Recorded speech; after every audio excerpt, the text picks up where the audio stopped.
Alright guys, welcome back to another video. My name is Mr. Baby and today we are back with part 3 of the Dokkan Battle Beginner Guide. Last video we didn't have DB Zarion, but today here he is. Say what's up, bro. What's up, guys?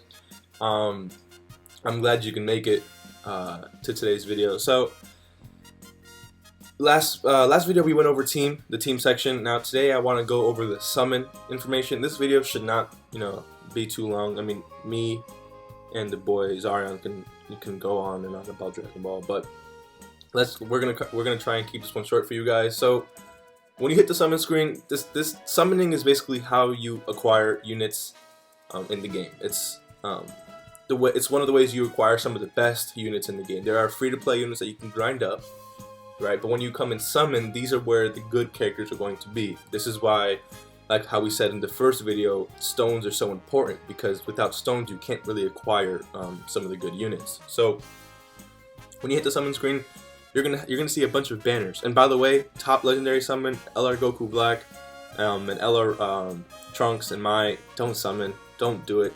Christmas is gonna be hype, bro. Right? Christmas is gonna be hype. This is a ruse trying to get you to spend your stone before the Christmas banners come out. So yeah, it's a hard skip. So don't do it. But if we scroll down, you're gonna see all of the banners that are currently available. So really quick on the banner, you see there's a single summon option and a multi-summon option. Single summon, you only pull for one character, it costs you 5 stones, and a multi-summon you get 10 characters, and you spend 50 stones, you get 10 characters, and in that last spot there is going to be a featured SSR, guaranteed SSR character, not featured, I almost said GSSR. Now just a featured SSR character. So on the top left, you're going to see something that says character summon rates. This is always good to know your rates and to know what to expect from the banner, right? Because nothing is ever guaranteed in this game. But if we click normal summon, we see that the SSR summon rates are 10%, 5% for 12 characters, and then the other characters are 5%. So there's 199 characters in total. The 12 characters just resembles how many characters are featured in this banner specifically. We're going to go over that in just a second with the scouter option. Now below that we have the SR. There's featured SRs, and there's just regular SRs that you pull too. There's 60% chance to pull SSR, just SRs. And then the featured ones, there's a 30% chance to pull them. There's 4 in total, and there's 139 total other SR characters. And then just rares, there's a 30% chance of pulling a rare. So this kind of breaks down and allows you to see and allows you to know what to expect when you summon. And then if we get out of that and go to SSR guaranteed summon, this is the GSSR, or not GSSR, the SSR guaranteed. Oh, that is just, okay, I'm confusing my words. So the 10th spot in that, when you do a summon, the 10th spot is going to be a guaranteed SSR unit. So you can see the rates here. As you see, SSR 100%. Now you have a 5% chance to pull one of the featured units, and you have a 95% chance to pull one of the unfeatured units. And as we scroll down, we can see all of the SSRs that are in the banner. So if you were looking for a specific, LR or unit, and you wanted to know if they were in a specific banner, you would come up, you would click the character summon rates, you would click either normal summon or SSR guaranteed summon, and you would just scroll down to see other characters. But that's pretty much it. Yo, take us through the scouter. Alright, so the scouter is going to be where you see all of your guaranteed units. A lot of these are not going to be like your SRs and your rares and stuff. There's going to be 2 at the end that are going to be SR or rare. Usually that's what it is. For this specific one I'm looking at the Goku Black banner, it's like 4. So typically this is where you're going to go when you want to review a unit before you actually summon for them, to make sure that it's the person that you want and see what your chances are of getting them. So it's actually really useful. Like from where I'm looking at, I can see just about everybody. You can click on them, you can see their leader skill, their passive skill. You can even play their super attack, so you can see what their super attack looks like before you summon for them. It also shows you, this is a newer feature, but it shows you their art going from SSR to UR to TUR to LR. Also really helpful to identify cards, because sometimes some cards have, you know, they can have pretty similar card art, and sometimes can look the same. Like this Tech SSR Future Trunks. I know a lot of people confuse him for the other Tech Transforming Trunks that just came out recently. So this one guy that had him as his shared friend. And I poor guy. I guess he thought that he had pulled the trunks and didn't look at his leader skill or anything. Same thing happens with LR Majin Vegeta and Tech Majin Vegeta. They're really similar. They're very similar. Yeah. I mean, other than that, that's what this is really used for. It's used to look at the specs and things of these cards and see how many featured units there are. I will say that the less featured units you have on a banner, the more likely you're going to want to summon on that banner.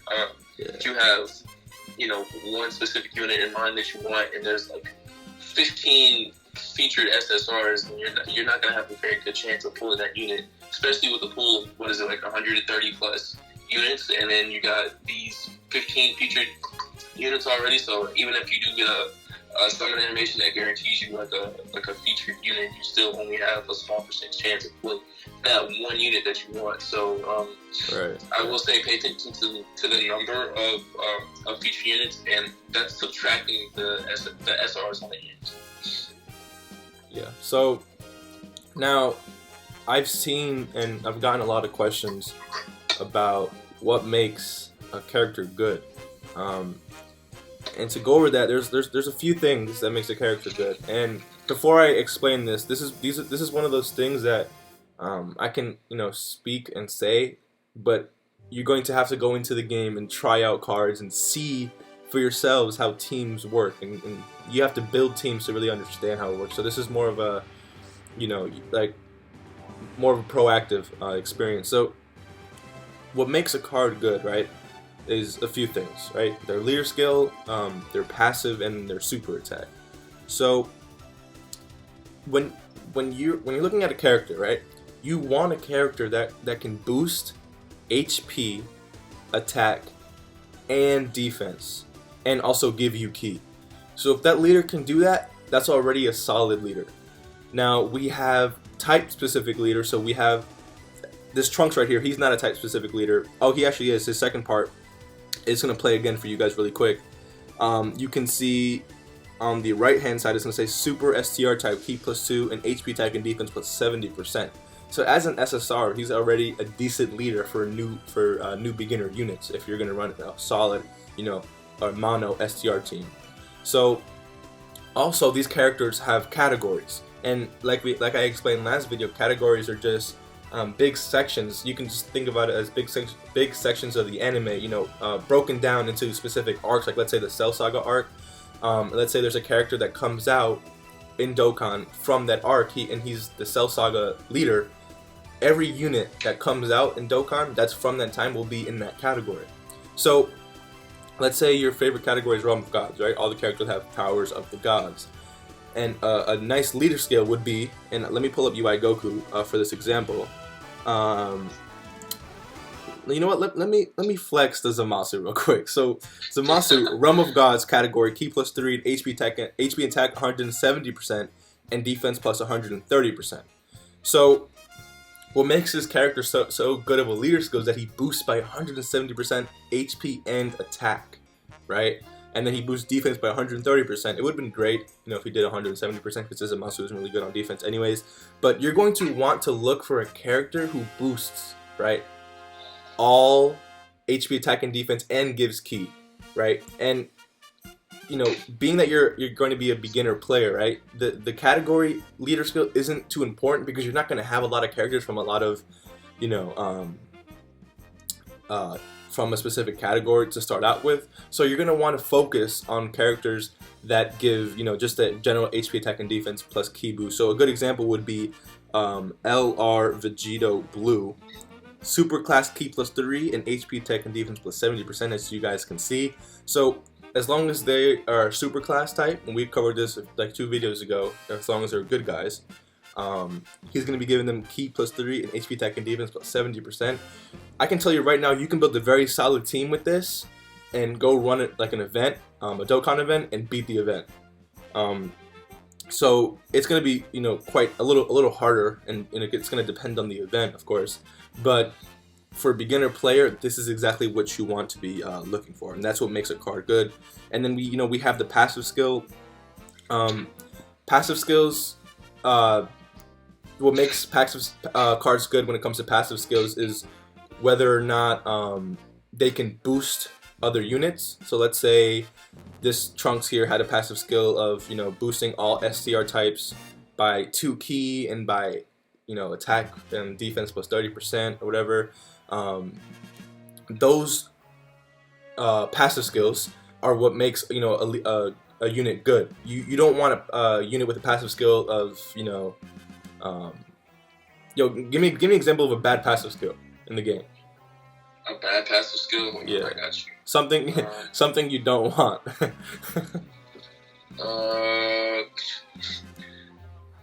Let's see. Okay, so for Zamasu, in certain instances, his passive is that he debuffs supers, including the ones that are on your team. So yeah, when you're placing Zamasu on your team, you want to be really careful about placement of your units, because again, if you place a unit on that team that's a super class, he's gonna debuff that unit, and all of a sudden he's taking 300k damage. You don't freaking know why. It's exactly. It's gonna be because of that. And another really good example, another good unit, I think, is the Intelligence Golden Frieza. If we go to his passive real quick, you can see it says Superclass allies and enemies attack -15%. So if you're running this, he's a Resurrected Warriors category league. So if you have any characters like, let's say, Super Saiyan 3 Goku from the Janemba movie, if you're running him along with this category, he's going to be losing attack. You don't want that. Also, what makes characters good with their passive is if the passive can boost the character, right? Like from the start of turn, there isn't too much restriction. So with this Golden Frieza, we go to detail list, we see attack +150% and defense +50%.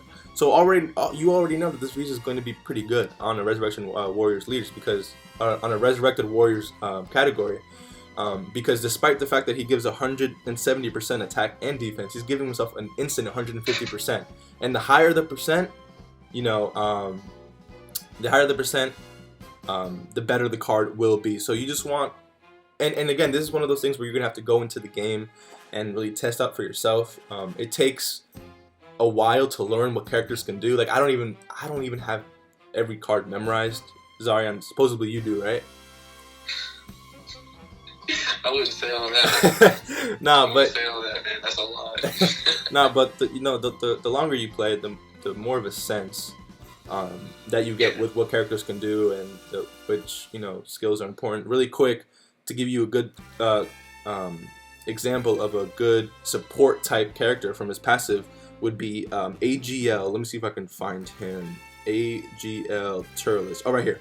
So his passive, right? All allies keep +3 and attack +40%. Bam. That's an amazing passive.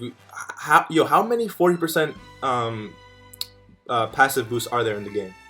I know the Int Gohan is like a 50%, right? The one that came out on JP.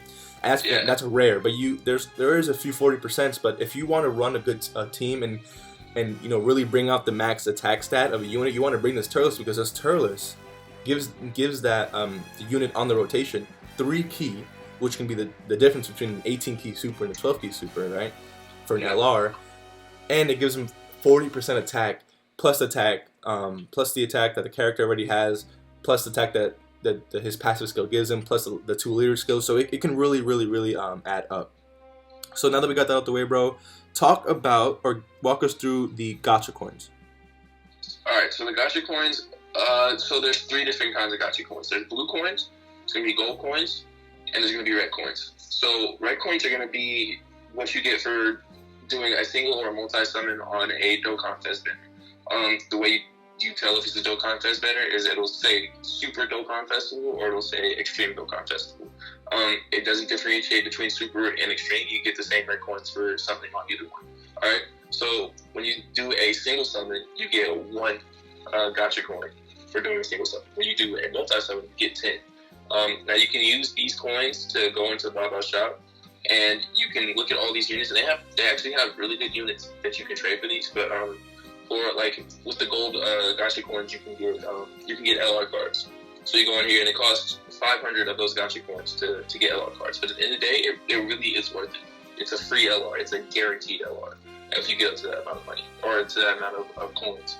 And then it's the same with the Dokkan Fest ones. The only one that's a little bit different is going to be the blue Gacha coins. They are for special summons. They, like, if you summon for Kai's, or if you summon on a category summon banner, that's where you're going to get your blue Gacha coins. I think the Super Dragon Ball Heroes thing that's coming pretty soon is going to be one that gives you blue coins. And unfortunately. Unfortunately. They're actually just as useful. They do give you Kai's, which are, once you get to a point where you're like at an in-game Dokkan account, Kai's start becoming rare, and it's hard to find them. Because I mean, you farm all of the ones out of the shop, you farm all the ones out of missions, stuff that you can do. These coins really do become like really necessary at some point. Right. I mean, if you want to get your keepers all the way up, because I mean, I hate to like bash on Bandai and like Dokkan, but like, as many units as they spit out within like the span of a year, like they don't give us that many new missions. I mean, I think on average we might get like 30 ties from them in the span of a year for free. And like, it's kind of stupid because we don't get those. We can't get those from events anymore. We can't get those from the shop anymore. I mean, every now and again they'll release a new way to get them, but I mean, it's nowhere near enough to be able to keep up with the amount of units that you pull. Right. So yeah, I mean, that's pretty much all they're used for. I don't think you can Baba them. I don't think you can trade them for trade points or anything. So no, I don't think you can either. Yeah, that's all they're used for. They're just used to get guaranteed units. Because I guess, I mean, if you get shafted enough, then at least you have your Gacha coins to look forward to. So. And yeah, that's what I was gonna say. So back in the day, right, when you did multi-summons, you weren't even guaranteed an SSR in the 10th spot. So you can go like 10 multis without getting one SSR card. And so you might think and say, you know, Gacha coins only 10 per multi-summon per 50 stones. And you might think of that as something that's bad, but you have to remember that back in, like, there was no guarantee for SSRs. And so then they implemented the guaranteed SSR in the last spot. And then they implemented the Gacha coin. So if you get shafted on every single legendary summon banner, you can still come here to Baba's shop. And if you've done enough multis, you can go ahead and purchase any LR that you want. So that's why I think that these Gacha coins are one of the greatest things that they added into this game. So it's kind of like a security net, you know, when you get shafted, and you know that happens a lot. But is there anything else that we didn't cover in this video? I don't think so. We did summon rates.